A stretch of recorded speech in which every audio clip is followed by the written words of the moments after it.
Kia ora, welcome. My name is Sally Brady and I am part of the Future Students team here at Massey University. Thank you so much for joining us today for this Unlock Your Business Potential Bachelor of Business webinar that we're holding. I know that we have a range of different people in this webinar today. We have some high school students. I know we may have some year 13s. We may also have some younger as well, so welcome. And also future good luck for the exams that you will be starting next week. If you're NCEA, potentially you have already started if you're doing a different curriculum. We also want to say welcome to those who may be joining us as careers advisors, secondary school teachers, parents as well, and also those who maybe have been out of high school for a wee while and or are looking at a career change. Welcome to you as well. What I'll get started is just a little bit of housekeeping for tonight's webinar. So as it is a webinar, we can't see your faces. We also can't hear you, but there is a Q&A within this Teams webinar.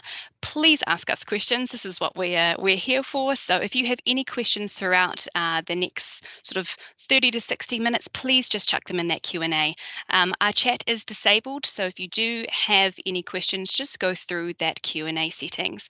We do have some people behind the scenes who will be answering questions for us, but if you do have some questions in particular for Jeff, we can ask him at the end. We will have a whole Q&A session just with Jeff at the end of this session as well. So that's exciting. I think that that's enough from me. So what I think I might do is I might get started with the presentation. Feeling good about that? Wonderful. Okay, let's get started. So what I thought I would do is just quickly start with some facts about our Bachelor of Business. Now, Jeff will talk more about this later in the webinar, but just some really quick fire facts for you all. So the Bachelor of Business at Massey University can take up to 3 years full-time and up to 8 years part-time. So we are a really flexible university, particularly our Bachelor of Business. So if you are thinking of potentially working full-time or part-time and studying as well, the amount of time it takes you to complete your degree may vary. But otherwise, if you're doing full-time study, 3 years, but up to 8 years part-time. Now, you are available to study our Bachelor of Business at our Auckland campus in the Albany on the North Shore. If you've ever been to the North Shore in Albany, you may have come across a big mass of orange buildings. That's Massey Massey Auckland. And we also have it available at our Manawatu campus in Palmerston North as well. The really cool thing about our Bachelor of Business is you can also study this via distance or online learning. So you can study anywhere around New Zealand and also globally as well if you're thinking about moving overseas or you currently are living overseas. We have a range of different specializations or majors as well. We will go into them in a little bit more detail in just a few minutes, but a whole bunch of things from accountancy, finance, economics, human resources, marketing, financial planning, communication, the list goes on, which is really exciting. And then lastly, you can also do a minor with this degree. So you can either do a minor within the Bachelor of Business, but also within any of the university undergraduate degrees, which is very cool. We'll just briefly talk about funding opportunities because I know that this is a question that I, as a Future Students team member, get asked quite a lot, is how we can fund our studies. Now, you can ask more questions in the Q&A about this, and there will be an email at the end if you want to have a discussion with somebody in a little bit more detail about funding. But what I thought I'd do is just quickly talk about it here. There's multiple different ways you can fund your university here through at Massey University. The first one is self-funding, so paying for it yourself. We have many full-time students, part-time students who work full-time or part-time to help fund their study. If you're thinking that you don't necessarily want to have a student loan, that is something that you can look at. A second one that I do just want everybody to be aware of if you are a potential high school student or haven't done any sort of tertiary education yet at your point of life is fees-free. So fees-free is eligible for first-year students who haven't done any tertiary education before, and that is your first year of university up to $12,000. Those fees are free, which is fantastic. That will take a huge chunk off of your student loan. Number 3 is student loan and student allowances through StudyLink. Now, this is the most common way that people do help with their finances while studying. you do have to contact StudyLink to see your personal eligibility for that. A lot of people will get their fees put onto a student loan, potentially also get some living costs sent to them each week, which will help with their rent, their expenses, food, petrol, etc. Some people as well will also be eligible for student allowance. So if you have any particular questions about that, you can let us know, and we can help you through that. And then lastly is scholarships. We have a range of different scholarships at Massey University. We did actually just give out 20 first-year business excellence scholarships, which is very exciting. So unfortunately, if you haven't applied for that already, you have missed out for this year, but do continue looking throughout the next couple of years if you are studying with us for other potential scholarships. So that's a little bit about fees and funding. So that's a little bit of the boring stuff aside. Let's get to the interesting part, which is our special guest.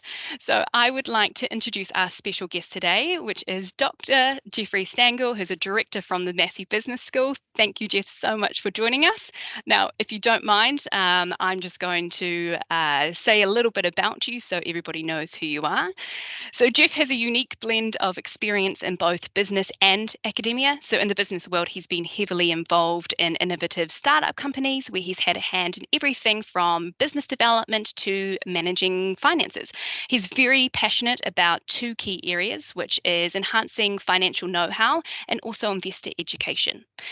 Jeff plays a foundational role on the board of the Westpac Massey University Financial Education Research Centre and also chairs the Chartered Financial Analyst Society here in New Zealand. He's been with Massey for quite a wee while. I believe it's almost 20 years. So we're very, very lucky to have him here today. He's a busy man, so the fact that he's here today is very exciting. So I do encourage you to ask questions because you will get the answers straight from Jeff, which is just a wonderful opportunity for you. So welcome, Jeff. Thank you so much for joining us here today. Kia ora. Thank you, Sally. God, I love your energy, and thank you everyone for taking time out of your busy schedules today. Sally mentioned that I have a busy schedule, but can I say something? Never too busy for students or prospective students, because that's the one key point of difference at Massey University and certainly Massey Business School compared to other universities. We're very much student-centric. We care about our students. We feel that it's really a privilege to be a part of your academic journey. It's a big step. I think, I've certainly been there. I remember back, it's been a few years back, but it's a huge step. And we're really pleased to have you consider Massey Business School and Massey University as part of that journey. It means a lot to us. So a bit more on my background, I guess, which also leads into another point of difference with Massey Business School, certainly. And it's something that we call a connection to practice or connection to business. So we actually talk the talk and we walk the walk. We, meaning my fellow academics, professors, lecturers like myself, who teach you topics of finance is my area of specialization. So when I teach you, I'm teaching you topics that are relevant to you and your future employer, or you as your starting up your own business, skills that are requisite, skills that will benefit you, skills that will help you add value to any organization from day zip. So like in my case, finance is my specialization. I remain quite heavily involved. I've been at Massey some while, but over all those years, I still am very, very involved professionally and as a financial analyst, financial manager. And I bring those lessons to my lectures when I teach my students. I'm able to connect what you learned from your textbooks with what actually you apply in business. And typically I would start a first lecture with my kind of third year finance students is forget everything you read in their textbook. It's pretty much nonsensical, but you need to learn it anyway, because here's the practical applications, right? So that's a wee different approach, I think, and it's not just me, my colleagues right across Massey Business School certainly are more typically having one foot in either both academics and business. So that's the point of difference. The other thing is that the Massey staff, like myself, I've already said, but it bears repeating, we're very connected to students and we're very accessible. I mean, I'm in a managerial role right now at university myself, And I have students visit me, daily almost, to talk about any sundry of topics and everything else. And while I might be busy, I'm never too busy. In fact, I quite enjoy my interactions with students and so forth. So that's the point of difference. That's something to know, that when you come to Massey, you will have that to work with. So Massey, the Bachelor of Business, and I guess I'll just talk a bit about that, Sally. You've touched on it ever so lightly, but for sure. as background history, some years ago, it was at the program that you're considering, or one of the programs you're considering, it was actually called Bachelor of Business Studies. And that's changed for about 8 years now, because we really wanted to have more of a focus on applied business as opposed to studies. So what you'll be learning, you have 13, you come into the Massey Bachelor of Business, you have 13 different majors, as they're called, that you can choose from. So the whole program has a common set of courses. Basically, in round terms, your first year is all your basic finance, accounting, marketing, HRM, human resource management, economics, leadership and communication, those kind of things, law. And then you have, depending on your major, you have another year's worth of subject specific courses. So for example, like in finance, you might do investments, you might do corporate finance, you might do sort of intermediate investments, and so forth, financial planning. All these are specific to finance. So it really, you focus on developing an understanding of basic knowledge, and then you go into subject knowledge, and you have 13 different majors to choose from, which is quite a variety of different options depending on what it is you're interested in. So this, I won't name off all 13, but to give you kind of an idea of the spread. So of course you have accountancy, of course you have finance, of course you have management. You now have applied professional practice, which is a exciting brand new major. The applied professional practice is, from the day you start the program, you're learning how to apply everything you learn towards practical outcomes. You have data analytics, and global communications, and so international business. So the list goes on, and I'm sure Sally will provide you with a list. But all of those different specializations will equip you with the base knowledge that you need to go directly into a career, or also to maybe go on to postgraduate study. The other thing that I didn't mention previously per se is that because Massey University, Massey Business School specifically, has very close connections with business, I can say finance, we are highly regarded as, the go-to for employers, certainly in certain areas like finance, where they're looking for, new employees. They will come to us. They know that a Massey bachelor's degree in business really means a lot, and the students will have the skills. I have one of my previous students, Ryan Lambert, great guy from Northland. He's moved fast up the chain at Simplicity as a fund manager. I met him when he was 16 years old, if you can believe it, in Young Enterprise. Now he's, I don't know, probably mid-20s or something. But he's already got a fairly medium kind of level position at Simplicity and straight out of Massey.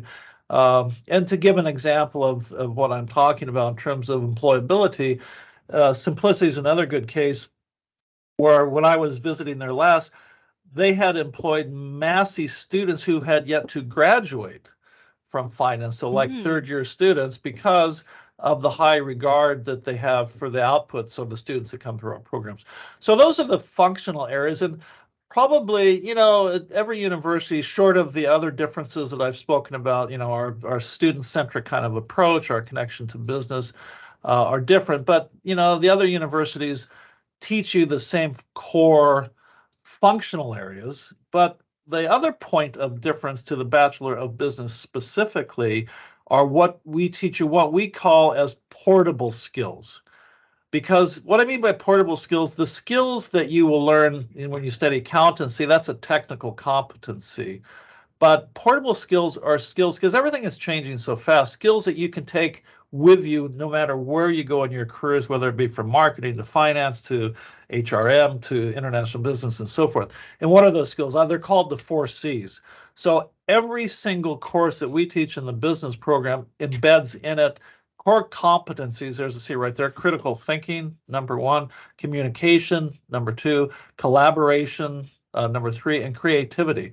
And those are all interwoven expressly through all of the the entire program through all of the different majors, because those are portable skills that, to be honest, particularly when you're starting out as a young person, 22 degrees by the time, or 22 degrees, 22 years by the time you graduate, a lot of what employers are looking for, yes, you graduated, great, then you graduated from Massey, better yet, but they're looking for how you will fit into an organization, your communication skills, written and orally, your ability to think outside the box, your ability to approach complex problems kind of laterally, creatively, because by the time you graduate from Massey, what I taught you in the first year of your program, by the time you graduate 3+ years later, to be fair, everything is moving so fast right now. So it's really important that you have those critical thinking skills, your cognition, your communication, and the collaboration. And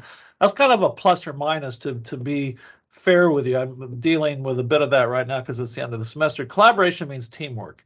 And teamwork, a lot of students either love it or they hate it because it's difficult to manage, the groups that you fall in with, and sometimes, and can become stressful. But we maintain, Massey Business School maintains that that's important for you to learn those kind of collaboration skills, because, guess what? When you go out into the real world, you're going to get plunked into a group and you don't necessarily agree with everyone, or you don't think the same way, and so forth. So that's important, because that's just reality, and that's the way life works. So these are all the things that we consider. We believe that we have a really good program, the Bachelor of Business. In addition, we have other qualifications, Bachelor of Accountancy, if you're interested in that, Bachelor of Aviation Management, if you want to go off and work at JFK in New York, if you want to work at Heathrow, or you name it, Changi in Singapore, blah, blah, blah. That's a very specialist qualification, Aviation Management, because it teaches you business skills that are specific to an industry that is very much growing, as you probably are aware. So those are the different programs. Sally, I don't know how much time I have. You probably sense that I could go on for about an hour or so. But no, that's fantastic, Jeff. What I might actually do is I might start with a wee activity, if that's fine with you. I'd love to pick your brains. So what we did when people registered for this event, is we sort of asked them a few questions. Do they consider themselves really strong, I guess, with analytics and numbers, or do they sort of consider themselves more of a creative person, or what about both as well? So you can see here that we had 31% of our registered attendees said that they found that their strength was the analytics, the number side of things. We've got 31% with creative, and then 45% said both. Now, I'm just thinking of all of our different specializations, the 13 that we have, and I did what I think was an okay job at sort of putting them where I think maybe those specializations fit within those strengths. But what I'd like you to do is, I know that you're going to have a lot to say about this, and maybe just briefly talk about these different specializations that we have here at Massey University. I know you did say something to me earlier today that actually you do have to be very creative in order to sort of work in finance. So these, our lovely attendees have said what their strengths are, and if you could maybe just comment a little bit on where those strengths maybe align with all of our different specializations, and what happens if they are both, and do they have to make that decision in first year? No, they don't have to make the decision in the first year, and that's the beauty of the Bachelor of Business, because your first year basically the first year you take 6 what's called core courses. So you have a core course in accounting, finance management, human resource, marketing, and whatever, economics. So you do all those, because to me, I'm an American. I can't tell if you can pick that up, but it's just a little bit. Just a little bit. It's a slightly different approach. In the kind of British schooling system, they like to pigeonhole everyone right off the bat. You will go down the accounting track. But what happens if you think you're going to be an accountant because both your mom and dad are an accountant, and you come to university and you feel like you're stuck in that pathway because you've started in the accountancy program, but you really don't like it? And part of what is embedded in the Massey Bachelor of Business is kind of allowing you to find out for yourself what really speaks to you. So you'll have exposure to accountancy, to business analytics, to economics, to marketing, global communication, and so forth. So you might surprise yourself, and you might go, well, I think I'm analytics because I can really, I think, Sally, you had up earlier, I'm really good at crunching numbers. But you might come to find out that in actual fact, yeah, maybe you took a marketing class and you may or may not realize, but in actual fact, in marketing, there's actually a lot of data analytics and there's a lot of analysis that takes place as well. Plus, there's a creative aspect clearly to it. I look after the marketing portfolio for the business school. I'm a finance guy, and yeah, I gravitate towards analysis, but I'm learning to be more creative. So I'm developing this skill. So, but and again, I could go on for this, but I want to give this classic example of how the world has moved on. So invariably during open days, I'll have a student maybe come up and chat me up at the open day, and I'll say, "What are you interested in, young sir or young miss?" And I say, "I want to be an accountant." "Really? Why do you want to be an accountant?" "Well, because I really hate interacting with other human beings. I envision myself in a dark closet with no natural sunlight, with a visor and an Excel spreadsheet crunching numbers, doing debits and credits." It's like, mate, you're in the wrong business. You're looking at the wrong profession, because what you just described to me is what accountancy was 20 years ago. And in actual fact, the role of an accountant now is very much forward-facing, very much interacting with your client, communicating, understanding their needs, understanding their particular situations, taking away that information, and possibly giving it to some low-level data entry clerk in the back office who's making minimum wage, and they run it through the software, and out of the software they spit out a report that does the analysis, and then you have to take, using your higher level thinking, and I'm not demeaning people who are data entry, I'm just saying you're going to university, you might as well make the best of it. So then you will take that output, you will do your analysis high level, and you will communicate back to your client a specific advice to their situation. That's more the role of an accountant right now. That's more the role of a certainly with personal finance or financial wealth management, those kind of things. So you'd probably be surprised that in any sort of career path, whether it be marketing, there's obviously room for analysis. Whether it's accountancy, there's obviously room for, you don't want to be too creative in accountancy because you might go to jail. But you know what I'm saying? So there's definitely a role for that. So in for example, like finance, I struggle in talking to students to bring women into the financial services sector, because they think, oh, it's all about crunching number. I'm going to be in a boring office building with a bunch of boring guys wearing glasses with, that haven't had a bath for a couple of weeks. It's really not like that. I mean, it's the financial services sector is screaming for female entrants, screaming. Because because I'm part of that sector, looking for gender diversity, because women bring a whole different mindset to their analysis of a particular situation. So in finance, certainly you want to have diversity of thought to mitigate risk, manage risk, and so forth. So I don't think I've answered your question, but I think I would go back to the start and say, yes, you can pigeonhole accountancy, analytics, economics, maybe not so much finance, financial planning. You can kind of pigeonhole those in the categories that you describe, and certainly, but there's overlap between everything. So the bottom 45% is more representative. It is true that some things, like perhaps global communication, there's not a lot of analysis there per se.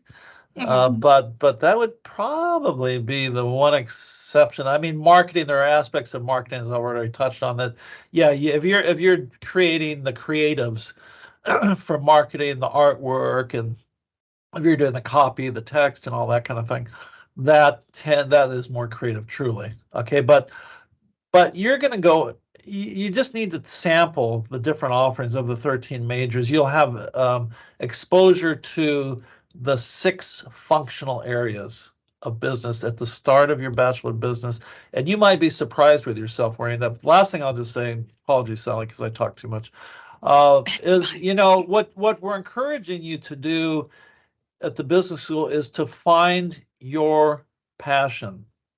So just because your mom and dad work in finance or marketing or whatever doesn't mean that you need to, because if you're able to go into university, it's a time of exploration, it's a time of meeting new friends, of exploration, and so forth. If you go in with an open mind and expose yourself to these different ways of thinking and different career opportunities, you might surprise yourself. And if you find your sweet spot, your passion, success will automatically follow. That's a given, Mm, right? mm, So if you find that you are passionate about, love it, marketing, and you take that with you, you will be successful. Guarantee it. But if you go into accounting just because mom and dad are accountants and bean counters and it's a stable career pathway and you're hating yourself for, by the way, you'll be working. I hate to say it's kind of depressing because I'm at the other end of the spectrum. You'll graduate when you're, let's say 21, let's say 21, you will fundamentally be working for another 49 years in a career, which is kind of frightening. You might as well pick one you like, right? for sure. I And I reckon. guess just saying, Jeff, I guess that's what makes our business degree quite special is that no matter what your major is within the Bachelor of Business in that first year, you do the same 6 core courses. You will Yeah, have 2 elective papers, which we can talk about at another point, which potentially if you were doing a major such as property or accountancy as a major, you might have to do some specific papers for that, but it does give you that flexibility to sort yeah, of go in yeah, thinking, I yeah, want to do a Bachelor of Business majoring in economics, yeah. and then you might find, actually, I'm really good at marketing and I didn't realize. So it's really easy to Yeah. change that major into second Oh, year really easy. without having to start back from square one in first year. Is No, that that's correct? right. That's right. That's Brilliant. absolutely correct. And that's by design, Sally, because Hmm. so you say you have 6 core courses the first year and you have 2 core courses in the second year. So I didn't really articulate efficiently. So the Bachelor of Business is a 3-year qualification. You got 1 year of core courses, 1 year of subject courses, and 1 year of electives. So what we encourage at business school you to do is to take an elective, for example, finance. If you take an elective or you do a minor in psychology, in humanities and social sciences, that's what I talked about portable skills. But what I didn't talk about, the other thing I always reference is a portfolio of skills, because what Mm. employers are looking for is not kind of a potential employee with a myopic set of skills, i.e., I just crunch numbers. That's all I do, right? Employers are looking for applicants with different skills. So in finance, I would have a much easier time getting you an entry level position if you had a degree, bachelor's degree, specialization in finance, and a minor in geology, because you're looking at Mm. natural resource extracting. So you could go into the sector understanding finance fundamentals and understanding, like oil extraction. So you could right off the bat go to work valuing firms who are involved with, natural resource extraction. And that's probably a bad example in today's climate, that natural resources or extraction is not a good thing. But you get the idea. So that's Yeah, you that make a the very good point. I was yeah. just, I met with a student just yesterday who is coming to Massey next year to do a Bachelor of Business. And he's yet to decide his major, but he does know that he wants to do a minor in psychology. And he couldn't get his head around that he could do that. He was like, wow, is that Mm, possible? And I said, yes, that mm. is. And he was very excited about that, which is fantastic. Well, and you What can a, also do, to me, even though I'd like to keep you exclusively within the business school, we have five colleges at Massey. Um, you could do a minor, you could do your major in finance and a minor in marketing, right? mm, So you could do them both within the Bachelor of Business yeah, offerings, right? But that's not quite as diverse. I guess it is and it isn't, but it's but still it's very more specific. strings to your bow, right? It's more strings to your bow. That's right. Exactly. And the other thing, like some of you, Massey University is quite involved with young enterprise. Hmm. These are the type of things that employers look for. Sally, when we spoke earlier, you asked me to bring up, as I was speaking to connection to practice and business, some of the evidence that I can offer with that regard. So at Massey Business School, we have something called the trading room. In the trading room, actually, we've got a celebration coming up in the next week or two. 10 years it's been going. And it's set up just like a trading room that if you went to work for ASB or whatever as an analyst, you would be, exposed. You'd have these Bloomberg terminals, they called. You would be going through all the data. It's set up very real life at no small sum of money. So a lot of what we do is we try to incorporate into your learning like the trading room, where it's real life as it gets. So you've got very hands-on practical experience. And with that example, you can come away from the trading room experience if you take the appropriate kind of test with what's called a Bloomberg qualification, which if you go into a business with a degree in finance, Bachelor of Business Finance, with a Bloomberg qualification, which says you can use all the equipment in the terminal. Again, that's what triggered this thought, Sally. That's another, kind of bow in your quiver, and that's what employers are looking for. They're also looking, by the way, for such things as, do you do sports, right? As evidence of leadership. What are your passions? Do you do? I do a lot of cooking, so I do a lot of cooking, which is kind of odd. I make amazing pizzas. I make a lot of amazing things actually, but I do a lot of cooking. I do a lot of cooking, it shows that I have an interest outside of doing debits and credits on an Excel. I'm pretty good at Excel spreadsheets as well, but you need to show this portfolio skills. The last thing I'll say is, because we're talked about, these different career pathways and everything, and you can go into the Bachelor of Business and you don't need to be certain about which of the, say, functional areas you're going to pursue. I wouldn't put too much stress or pressure on yourselves, because, you're talking about a 3 years bachelor's degree, and you might get to the end of it, it's like, this still doesn't really speak to me. And that's not uncommon, by the way, once some people have gone into careers. But here's the fact I'm going to give you. According to the OECD, that during your lifetime, your next 40 years of work, you will work in 8 different careers. And this is a report, actually it's dated now, it's 2017. So a 2017 OECD report says that you at your generation will have 8 different careers. Of those, and here's the clincher, of those 8 different careers, 6 of them fully don't even exist yet.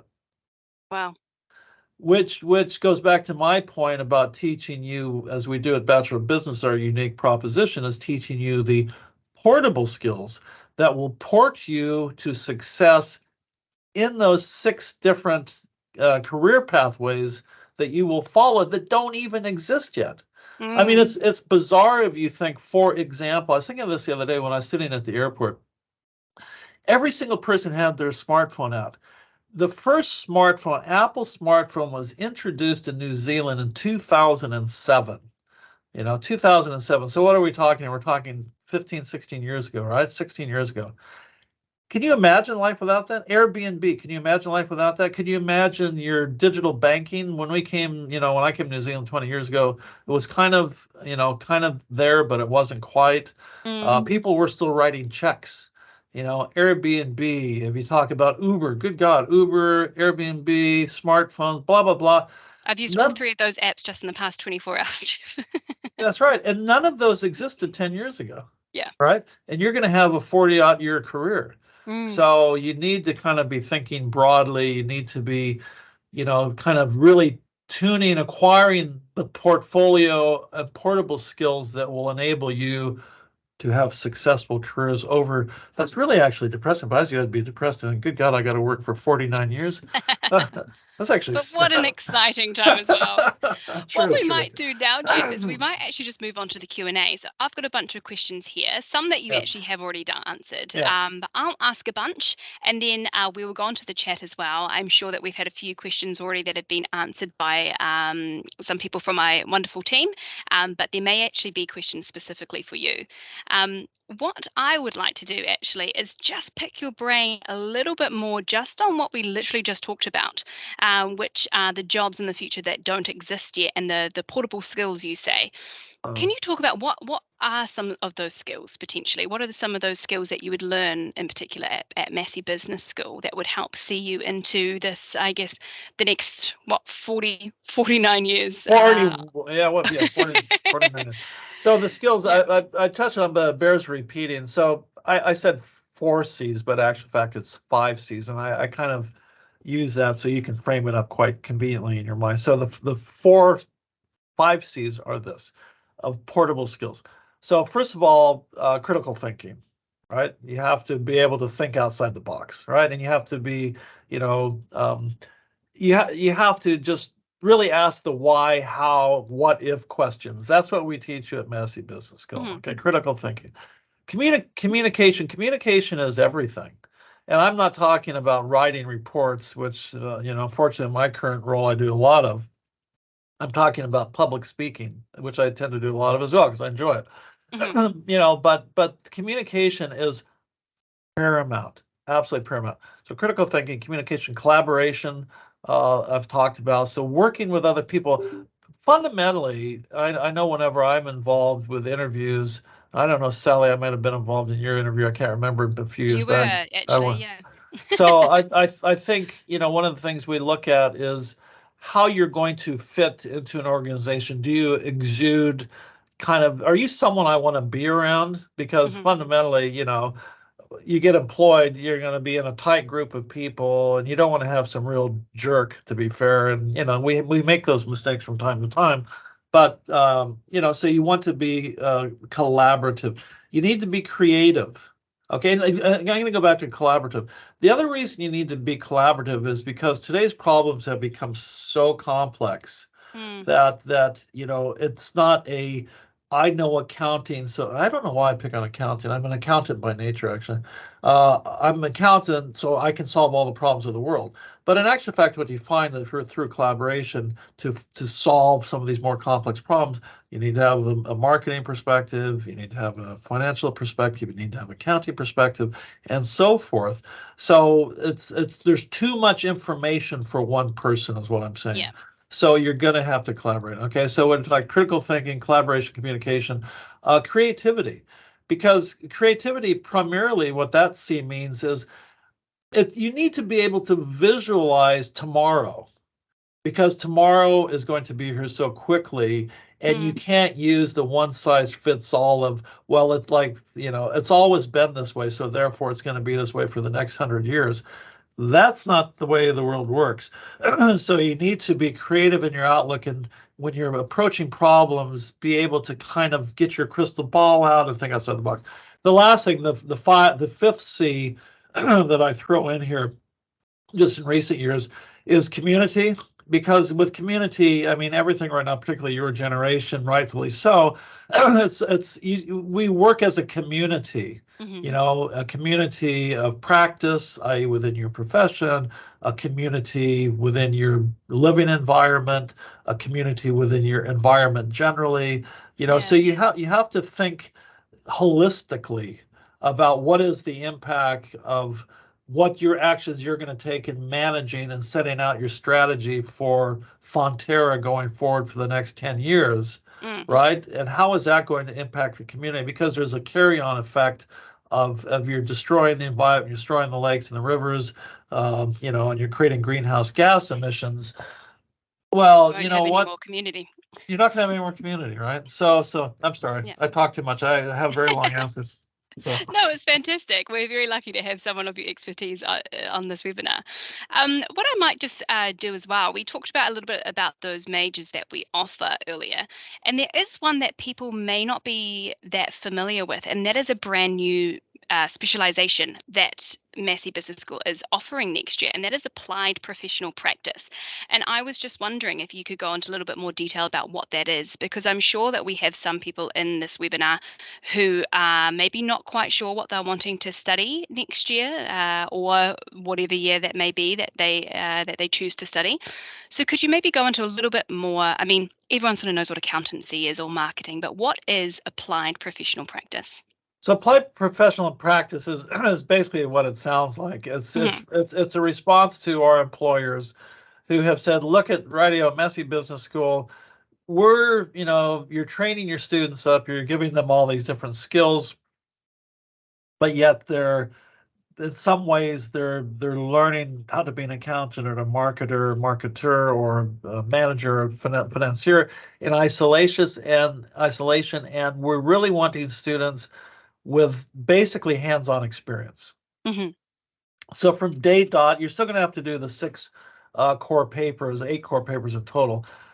But your subject specialization for applied professional practice is very much going to be hands-on. It's going to be research-based, not research-based, report-based, applying the functional areas that you've learned in accounting or finance or marketing management, etc., and coalescing all of those skills and developing them further, of course, but coalescing those skills in an applied sense. So you will be given real life projects, real life scenarios that you have to critically evaluate. You have to come up with solutions. So it's very hands-on, very, very applied. So would you say this is, I guess, a really good degree for someone who wants to work in business, but not necessarily sure which part they want to sort of be an all-rounder? Yes. Maybe someone, for example, I came across a student just the other week who said, I want to own my own business one day, and I don't know which major to do, Oh, that which would definitely specialization. be the case for somebody who wants to own their own business. So they need Brilliant. to they need to have kind of that 360 view Yep. of and so in that case definitely.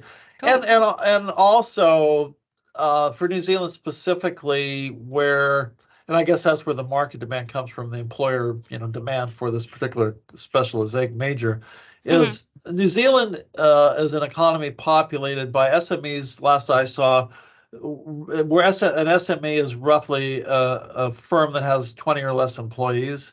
So roughly 3/4 of New Zealand firms would be considered by global standards as an SME. So what an SME then means, and with applied professional practice, is those type of companies, specifically smaller, medium enterprises, are looking for, as you just said, Sally, all-rounders. Cool. So you can come in and you go, rightio, I've got my accounting lens on here, I've got my marketing, my management, so for HRM, and hire me from day dot. I'm going to be able to look strategically, holistically, and take your company organization to absolutely new heights. Brilliant. All right. Yeah. Another question for you, thanks, Jeff, is when I'm out at schools, the general consensus, I guess, is if you're wanting to do study in a practical way, you may go to a polytech, but if you wanted to study, I guess, theory-based, you might go to a university. Now, I like to think that Massey is a really good mixture of the both. We are a university, we are theory-based, but we're really, really practical. So could you maybe talk a little bit about the business degree in particular, and I guess the balance between sort of academic and practical components within the program? So I mean, polytechs are teaching you technical competencies, right? So you can go up to a polytech and get a certificate or a diploma or a full degree in Excel programming, a Microsoft Word or something like that. I'm just using that as an easy example. There's obviously other specializations. So university education is different in the sense that we are a full research university. In certain areas like finance, we are the top ranked university in New Zealand for financial research and so forth. But the point of difference is you talked about kind of theory and kind of applied learning. So we at Massey University, where we position ourselves, is basically we're applied knowledge with theoretical underpinnings. So everything we teach you is informed by the latest research, but we're not just teaching you theorems out of a textbook. Anyone can do that. I can just give you a textbook and off you go. But we're teaching you how, like the example I opened with for finance, I will tell you how to take modern portfolio theory, dividend discount model, kind of analysis, and take that and apply that in a real world scenario. And what you will find, because when I was still teaching that particular course, what you find is if you look at the treatment of dividend discount model or portfolio theory in a textbook, it's really clean and neat and tidy, and everything fits into a nice little formula, right? That's the theory, right? But in practice, it gets kind of ugly really quick.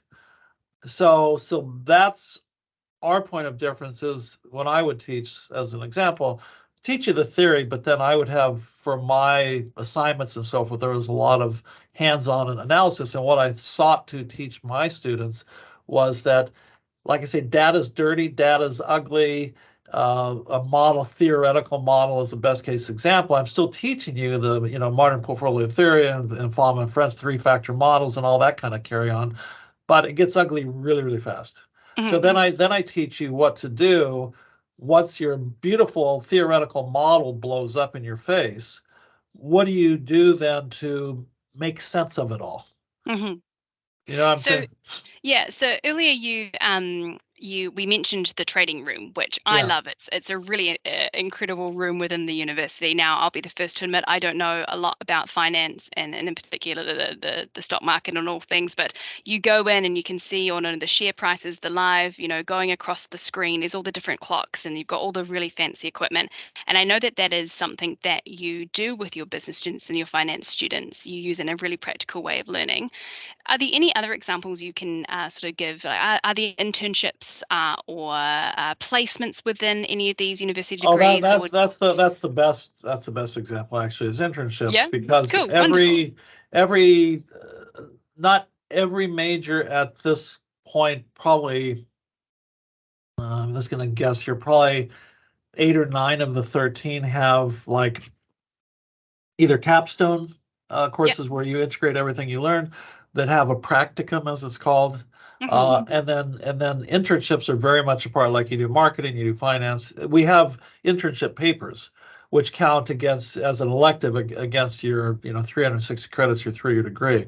So we are very focused on internships, on placements.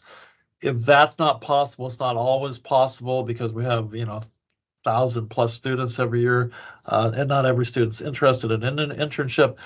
So in those instances, all of our courses now have capstone courses, which is your 3rd-year integration of everything you learned, tying it all together. And does that answer your question? Yeah, that's perfect. Yeah. Now, I've just got a few more questions for you, Jeff. We're almost out of time, so I'll just ask a couple of mine and then we'll check the Q&A chat. We may have some people on the webinar tonight who have been out of study or out of high school for quite some time, and they're sort of thinking of maybe taking the leap and coming back to university. What would be your advice for them to better prepare for the Bachelor of Business if they decided to start the Bachelor of Business in February next year? They're a bit nervous about starting because they haven't studied in a long time. What would your advice to them be? Fundamentally, take a deep breath. Nice. I love that. No. I'm kidding. I started university believe it or not, when I was 28 years old. Which was 2 years ago? Yeah, approximately 2 years ago.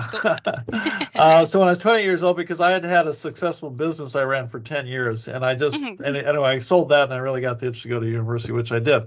It is a steep learning curve, particularly if you're mature students.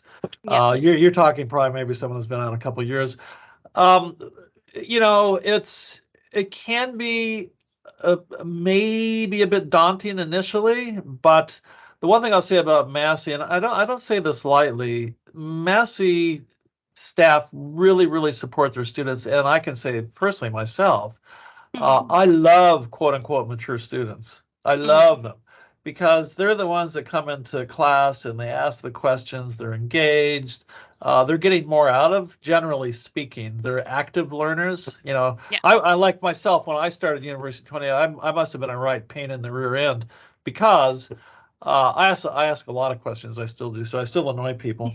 But I ask a lot of questions, and I would challenge thoughts. It's like, well, hang on a second. What you just taught me there doesn't really stack up with my understanding of the world. That kind of stuff. And all of my colleagues who teach into the Bachelor of Business, to a person, I'd have to say, we actually really quite like those interactions with mature students. So you'll stand out. You'll get the support.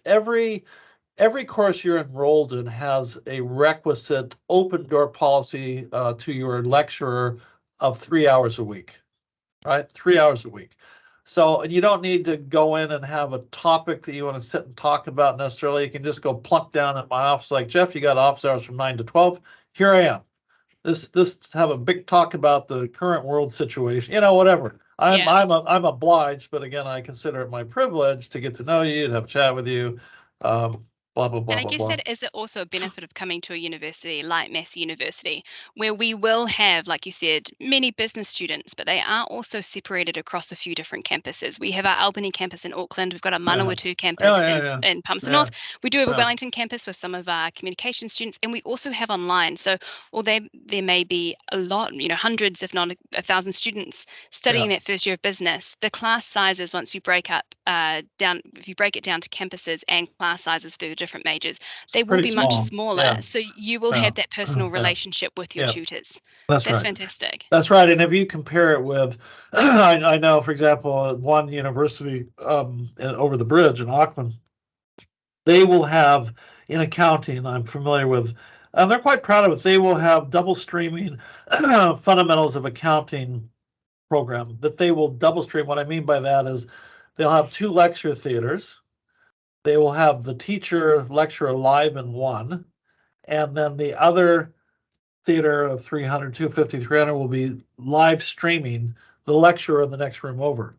So Wow. it's one lecturer teaching, let's say 500 Mm, students, mm, in the core courses like finance. So Massey, I mean, after COVID, it's even less because people stay at home and everything's, by the way, Massey, I have different thoughts on this. Because we've been doing online so long, we're the best at it. I believe we still are. Every business course you take is available online, mm-hmm, recorded, right? So what happens then is the students, they go, like even my son who's 24 now, and he's quite energetic and dedicated, but it took him, he was going over the bridge to do his undergraduate bachelor's degree, but because his dad worked at Massey. And it didn't take him long to figure out, well, Dad, why would I get out of bed at 9 o'clock in the morning, take a bus to the CBD and mm, go real time when I can just roll out of bed as I typically do after a hard night of gaming and roll out of bed at 12 o'clock in the afternoon. And after I've had my breakfast, I can watch the video. You mm-hmm. can certainly do that.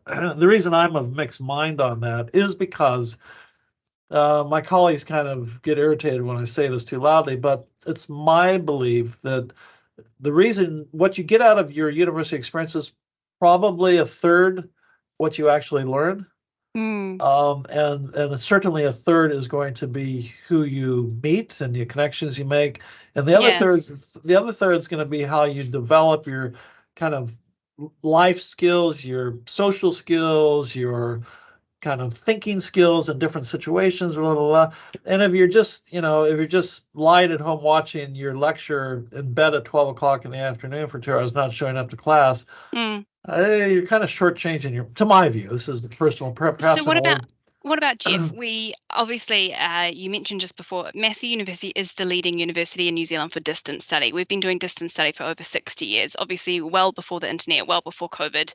They used to send out books and papers. We do have a large cohort of students who are studying via distance and online. One, because they may not be living in Auckland. We have students from all around New Zealand, plus also, New Zealand residents or citizens who are living overseas and still studying at Massey. Some are, part-time students, some are full-time, some are professional athletes and are traveling all over the world. Yeah. So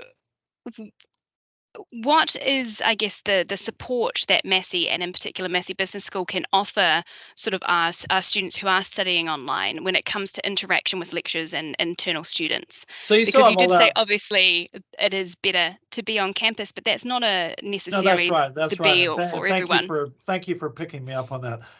If you have the option to study online, and if you're just living 5 kilometers away and can't get out of bed in the morning to Yeah. come to lecture, yeah, I'm a bit divided on my thinking in that. But you're absolutely Mhm. right. So roughly a third of our students right now are distance students, and because New Zealand's a long country, we have a lot of students who study overseas.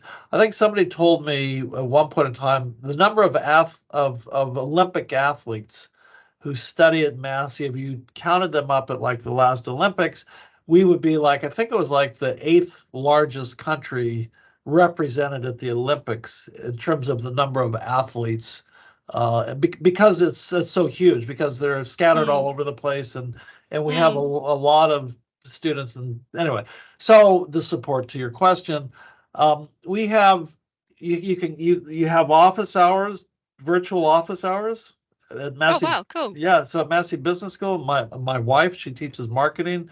Hmm. She'll be sitting in her office and she'll be online. So, you just have to dial into the Zoom link and Yep. off you go. Save you a trip to her office. Although in that particular case, I will say, because she teaches marketing, she's a very nurturing woman. She has a couch. She's got a box of tissues. If you want to go tell her about all your personal problems, your boyfriend, girlfriend problems, everything else, and have a good cry with her, she's really au fait with that. It's kind of hard to have a good cry virtually, so that you kind of lose out there. But if you're looking for course information and support, definitely do that. Everything is recorded. Absolutely Hmm. everything is recorded. So does that There, mean they can watch it in their own time? They don't have to yeah, join everything necessarily at is. 9 a.m.? Yeah, like my son, who I'm kind of dissing a bit, he rolls out of bed at 9 in the morning because he didn't get to bed till 2 because he was up gaming with his mates all night. So he can watch it. Yeah, it's there whenever you want to watch it, and it's kept up online until I don't know how many weeks after the close of the semester. I think I just saw something like 2 weeks after the close of the semester. So you can use that resource for revision. If you kind of are getting Cool. ready for your exam and you kind of forget what that first lecture was about, you can go back. If you're really keen, you can watch Yep. all 36 hours of the lectures. If you were a distant student, maybe let's say you were living in Northland or the Waikato or maybe even rural Auckland, and you were just having to sort of pop by or through Auckland one day and there was a lecture yeah, happening on the Tuesday morning, would you be able to pop in and say no, of hi and course. join in person? No, no, no. Yeah, no, Amazing. it used to happen to me all the time. Oh, lovely. Yeah, so Cool. That's really and nice to matter of hear. fact, yeah, for some reason, I used to have people who, for some reason, enrolled. Yeah, they enrolled online mistakenly or whatever. Anyway, they wanted that option, but they realized Yeah. they really wanted the face to face. Yeah, nice. Even and I have very clear memories of certain individuals who they came to one of my lectures, and of course it was so amazing that they ended up coming back every week. So Oh, lovely. the only thing you can't do in that regard is for your assessments, you can, quote unquote, audit or sit in on a Hmm. lecture, but the assessment that you would take would still be directly related to the mode of delivery. If it Yep. was distance, you'd have to take the distance Nice. assessments and so forth. So that's fine. Easy. Yeah, Wonderful. easy. One last question from me, Jeff. I'm just wary of the time, and then I'll just finish up with the next steps. Steps is just a quick question, just about the timetabling. What can sort of someone expect if they are studying on campus? What would sort of their week look like? How many days a week do they need to come into Well, the Bachelor of university? Business. Obviously, it's different for every specialization and things, but in general, No, in what could it actual look like? fact, what Massey Business School, because we're very much the thought leader Hmm. at the university, dare I say, because we recognize that post-COVID, that we don't really have the number of students on campus to generate Yeah. that buzz. So what we did for the core courses for the Massey Bachelor of Business is all of those 6 first-year core courses are offered on either Monday or Tuesday. Wonderful. So Yeah, that's so everyone's going to be on campus. You everyone can will be on meet campus. everybody, Yeah, organize to meet up again on Wednesday for a study date, Thursday yeah, for lunch, Friday for a social hangout. that's right. A study date or Wonderful. even a date day, which is where I met my wife at uni. So it does happen. Oh, wonderful. Now I'm just looking at this Q&A, and it looks like a lot of them have been answered by my wonderful colleague Antoinette. So make sure you do have a read of them if you haven't already. Jeff has answered a bunch of them already, which is fantastic. I just see 2 questions here that are just really quick fire, Jeff, just a real quick answer. First question is, what percentage of students go into the jobs after this degree? And the second question, are exams mandatory for all of the courses? First question, I mean, it depends. Like if you go to accountancy, I think they keep really good track of their employability directly after, Mhm. I think in the main, you're looking at, approaching 70% within like the first year. Um, Accountancy is definitely 70. So it's a very high statistic in employability. Yep. It kind of varies across. And what was the second question? And we've also got a third one, but we'll just quickly answer this one. This is, are exams mandatory for the courses? Exams right now are there are exams, but they're not like they used to be in face-to-face. So you can sit in the comfort of your home in your pajamas and, don't have that. Nice. So for the business school. So we like Yeah. right now is exam period right now. I haven't seen a soul all day. So, so no, you don't have Nice. to. That's a bit stressful. Thankfully, we've gone past that. Cool. We've got a really exciting question here, and it's about if someone wanted to do a study exchange overseas. Is that possible with Massey University? Is there certain criteria? Yes. Massey Yeah. has 220. Now that's not a quick answer. So Massey has roughly 220 partners that we do through bilateral exchanges, and our partners range from, I'm Californian. They range from University of California, Berkeley, University of California, Santa Barbara, University of California, San Diego. Can I say University of California, UC, San Diego State University, and the whole length and breadth across Europe and every place else. Yes, you can go. Yes, we encourage you to go. It's amazing. Like if you talk about UC San Diego or UC Berkeley, you know what? I wouldn't even get into UC San Diego at this point in time. In the front door, because you have to be, although I was a straight A student, you have to be a straight A student. You have to have a reference letters, a mile high. You have to show that you've done all this volunteer work and blah, blah, blah, all this kind of stuff, because there's so many applications. But the way this system works with exchanges is called reciprocal. So UC San Diego sends us 5 students a year, for example. I'm just making that number up. I don't know the exact number. So if we accept 5 coming this direction, they have to accept 5 of ours going that direction, right? So you get into UC San Diego, UC Berkeley. Like UC Berkeley is, key economics program. You have an amazing experience, and you pay New Zealand fees. Wow, that's incredible. I mean, so you get would that be one semester, 6 months, or could they go for a full year? A lot of times it's meant to be one semester, but a lot of times, depending on the partner university, they roll it into 1 year. It's not uncommon. So like my daughter, she did her degree, started here, and then she did San Diego State University for 1 year. So she's able to get all her credits. So it's definitely possible. We definitely encourage it. It's so universities all across North America, Europe. No, not the world, Japan, China, you name it, every place. Yeah. My greatest sadness is, for some reason, Kiwi students specifically don't really have the urge to study overseas, because they go on their OE. So they wait till they graduate, then they go on their OE, and then they bum around Europe and then, UK for a few months, and that's their gig. But they're missing a huge opportunity to get a cheap education at a top-ranked overseas institution from Japan, Korea, right through to North America.